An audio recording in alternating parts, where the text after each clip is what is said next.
दोस्तों, अंग्रेज भारत के समस्त शूद्रों के लिए कैसे भाग्य विधाता साबित हुए, आइए इस वीडियो में जानते हैं। जब अंग्रेजों ने रेलवे लाइन पूरे देश में बिछाना शुरू किया तो ब्राह्मणों ने हिंदू समाज को भड़काकर उसका जबरदस्त विरोध किया था, यह कहकर कि अंग्रेज धरती माता को लोहे से बांध रहे हैं, अधर्म हो जाएगा, महामारी फैल जाएगी, कोई नहीं बचेगा। कई जगहों पर दिन में लाइन बिछाई जाती थी और रात को उखड़वा दी जाती थी।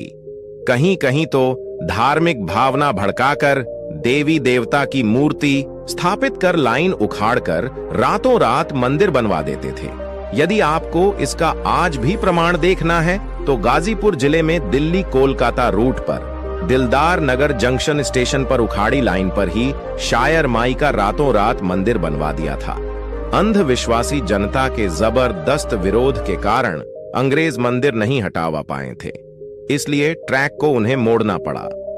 आज भी दो ट्रैक के बीचों बीच यह मंदिर मौजूद है।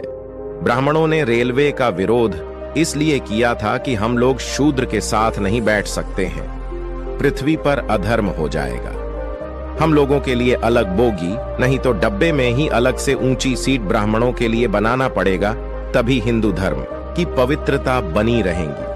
ब्राह्मणों के विरोध के बावजूद अंग्रेजों ने रेलवे के रूप में बहुत बड़ा उपक्रम भारतीयों को दिया, एक नरबली, जो कि शूद्रों की दी जाती थी।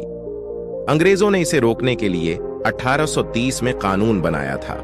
2 ब्राह्मण जज पर रोक। सन 1919 ईस्वी में अंग्रेजों ने ब्राह्मणों के जज बनने पर रोक लगा दी थी। अंग्रेजों ने कहा था कि इनका चरित्र न्यायिक नहीं होता है। 3 शासन में ब्राह्मण को शासन व्यवस्था पर ब्राह्मणों का 100% तक कब्जा था। अंग्रेजों ने इन्हें 2.5% पर लाकर खड़ा कर दिया था। 4 संपत्ति का अधिकार। अंग्रेजों ने अधिनियम 11 के तहत शूद्रों को 1703 ईस्वी में संपत्ति रखने का अधिकार दिया था। 5 देवदासी प्रथा अंग्रेजों ने ही बंद कराई। इस प्रथा में यह होता था कि शूद्र समाज की लड़कियां मंदिरों में देवदासी के रूप में रहती थीं।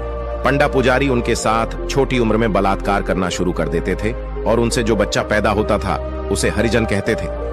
6 नववधू शुद्धिकरण प्रथा। सन 1819 से पहले किसी शूद्र की शादी होती थी तो ब्राह्मण उसका शुद्धिकरण करने के लिए नववधू को 3 दिन अपने पास रखते थे, उसके उपरांत उसको घर भेजते थे। इस प्रथा को अंग्रेजों ने 1819 ईस्वी में बंद करवाया। 7 चरक पूजा अंग्रेजों ने 1868 ईस्वी में बंद कराई। इसमें यह होता था कि कोई पुल या भवन बनने पर शूद्रों की बलि दी जाती थी।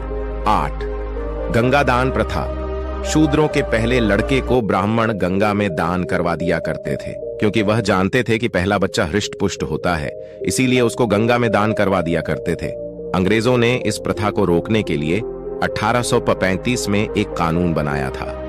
9 कुर्सी का अधिकार शूद्रों को अंग्रेजों ने 1835 ईस्वी में कुर्सी पर बैठने का अधिकार दिया था। इससे पहले शूद्र कुर्सी पर नहीं बैठ सकते थे। 10 शिक्षा का अधिकार अंग्रेजों ने सबके लिए शिक्षा का दरवाजा खोले। पहले शूद्र जातियों, आज की ओबीसी, एससी, एसटी व सभी वर्ण की महिलाओं को पढ़ने का अधिकार नहीं था। 11 सरकारी सेवाओं में प्रतिनिधित्व। अंग्रेजों ने शूद्र वर्ण की जातियों को सरकारी सेवाओं में गवर्नमेंट ऑफ इंडिया एक्ट के माध्यम से प्रतिनिधित्व देने की व्यवस्था किया। अतः अंग्रेजों ने शूद्र, अतिशूद्र जातियों के हितों को ध्यान में रखते हुए अनेक सामाजिक, आर्थिक और राजनैतिक सुधार किए थे। First India act, second India act, अंत में संविधान को बनवाने में अंग्रेजों की काफी अहम भूमिका रही थी।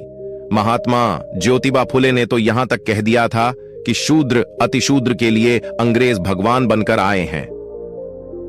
दोस्तों, अगर वीडियो पसंद आया हो तो चैनल को सब्सक्राइब कर दे और लाइक कर दे और शेयर करें। आपका दिन शुभ हो। जय भीम।